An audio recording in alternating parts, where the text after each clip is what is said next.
सुबह से ही जो शरारती तत्व हैं, उपद्रवी हैं, उनके द्वारा शहर में उपद्रव किया जा रहा है, जिसमें कुछ आगजनी की घटना भी करी गई है, पत्थरबाजी भी करी गई है। तो इसके ऊपर प्रशासन के द्वारा, पुलिस के द्वारा इसमें कार्रवाई करी गई है और सभी को खदेड़ा गया है और कुछ लोगों की गिरफ्तारी भी इसमें हुई है। जो शरारती तत्व हैं, उपद्रवी तत्व हैं, इनके द्वारा छपरा स्टेशन पर और इसके आसपास खड़ी गाड़ियों में को डैमेज करने का भी कोशिश किया गया है। कुछ के शीशे तोड़े गए हैं और एक गाड़ी का और एक इंजन को आग लगाने का भी प्रयास किया गया है। हालांकि त्वरित रेस्पॉन्स करते हुए तुरंत फायर टेंडर भेजा गया और रेलवे ऑफिशियल्स और प्रशासन की मदद से उसके ऊपर काबू पाया गया है। लेकिन एक वैगन में आग लगी है और कुछ इंजन्स, कुछ और कोचेज़ में भी डैमेज हुआ है। इसी प्रकार पूरे प्रशासन अभी भी जागरूक है और पूरी केयरफुली इसमें काम किया जा रहा है। अलग अलग स्थानों पर डिप्लॉयमेंट किया गया है और जो भी शरारती तत्व हैं उनके खिलाफ प्रॉपर इसमें कार्रवाई हम लोग करेंगे। कुछ लोगों को चिन्हित कर लिया गया है और कुछ लोगों को गिरफ्तार भी इसमें कर लिया गया है। क्या प्रशासन को पहले से इनपुट नहीं थी कि शहर में इस तरह से लोगों के द्वारा इस तरह से किया जा रहा है? इसके बारे में हम लोगों ने ऑलरेडी डिप्लॉयमेंट किया हुआ था सभी जगह पर, जगहों को आइडेंटिफाई करके, क्योंकि हम सभी जान रहे हैं कि आजकल पूरे देश में किस तरह का माहौल है चीज़ों को लेकर के। तो इस वजह से डिप्लॉयमेंट हम लोगों ने किया था और हमको इनपुट्स भी मिले थे। उसी के हिसाब से हम लोगों ने तुरंत एक्शन किया है। यदि इतना त्वरित रेस्पॉन्स नहीं होता तो हो सकता है कि डैमेज के अमाउंट जो है बहुत ज़्यादा डैमेज हो चुका होता। Thank you sir. उपद्रवियों द्वारा जो तमाशा किया गया है उसको लेकर प्रशासन किस तरह से कार्रवाई कर रहा है, खासकर पुलिस जो है पूरे शहर में किस तरह से चौकस है इसको लेकर?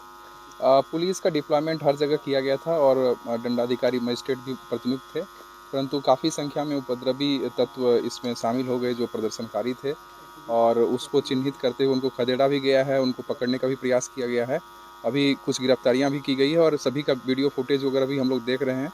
सबको चिन्हित करके और इसके पीछे भी जो लोग शामिल होंगे उनको भी हम लोग चिन्हित करके उनकी भी गिरफ्तारी करेंगे और कड़ी से कड़ी कार्रवाई की जाएगी। अभी सिचुएशन नियंत्रण में है। पुलिस और प्रशासन पूरी तरह से विजिलेंट है। हम लोग चौकस हैं, सभी जगह गश्ती की जा रही है और सभी इलाके जहां भी संवेदनशील है वहां भी निगरानी रखी जा रही है। और कोई भी तत्व, किसी भी तरह का तत्व अगर किसी तरह के घटना करने की कोशिश करेगा तो उस पर त्वरित कार्रवाई की जाएगी। आगे भी जो है कठोर कार्रवाई जारी रहेगी। सर, दहशत को लेकर कई जगह दुकानें बंद है, उन लोगों को क्या? हम लोगों ने शहर में भी अभी भ्रमण किया है डीएम साहब के साथ और सभी लोगों को सचेत किया है कि इन असामाजिक तत्वों के साथ अपने बच्चों को न जाने दें। लेकिन अपना काम सभी लोग कर सकते हैं, शहर में किसी तरह की कोई दिक्कत नहीं है। परंतु अगर कोई असामाजिक तत्व कहीं कुछ करते हैं तो लोगों से भी अपील है कि तुरंत सूचना दें ताकि हम लोग उसको आइडेंटिफाई करके उस पर त्वरित कार्रवाई कर सकें। आमजन को घायल करने की भी सूचना है क्या? अभी तक तो कोई सूचना ऐसी नहीं प्राप्त हुई है। अगर कोई भी सूचना प्राप्त होती है तो उसमें भी हम लोग कार्रवाई।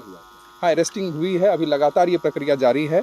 संख्या अभी हमारे पास उपलब्ध नहीं है, लेकिन काफ़ी जो है अरेस्टिंग के लिए लगातार कार्रवाई की जा रही है। एक बात आपके लिए बोलेंगे मीडिया के माध्यम से।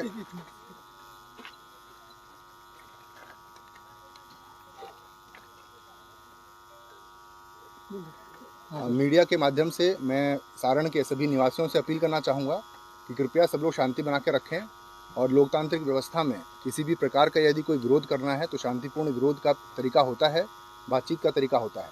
यदि किसी भी परिस्थिति में किसी व्यक्ति के द्वारा कानून को हाथ में लेने का प्रयास किया जाएगा, लोक संपत्ति का नुकसान किया जाएगा और आमजनों को असुविधा की जाएगी तो फिर उसके ऊपर कठोर कार्रवाई करना पड़ेगा। और जैसा एसपी साहब ने बताया है कि हम लोग इसके पीछे जो तत्व लगे हुए हैं, जो लोग बदमाशी कर रहे हैं और लोगों को भड़का के इस प्रकार का कार्य कर रहे हैं, उसके ऊपर भी हम लोग जाएंगे और उनको भी जेल के अंदर पहुँचाएँगे।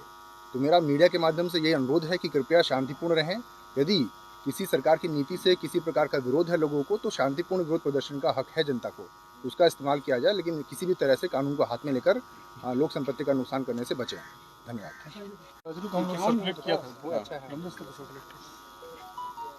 देखिए, जो स्थिति है उसमें पुलिस प्रशासन पूरी तरह से मुस्तैद है और काम कर रही है, परंतु आज जो हालात है अभी के समय में और जो एटमॉस्फेयर है उस दौरान हम मीडिया साथियों से भी अपील करना चाहते हैं कि आप भी किसी समाचार को, किसी इंटरव्यू को, किसी वीडियो को, किसी के स्टेटमेंट को, किसी के फ़ोटो को, किसी के वीडियो को सर्कुलेट करते समय इस बात का ज़रूर ध्यान रखें कि इसका क्या रिपरकशन होगा।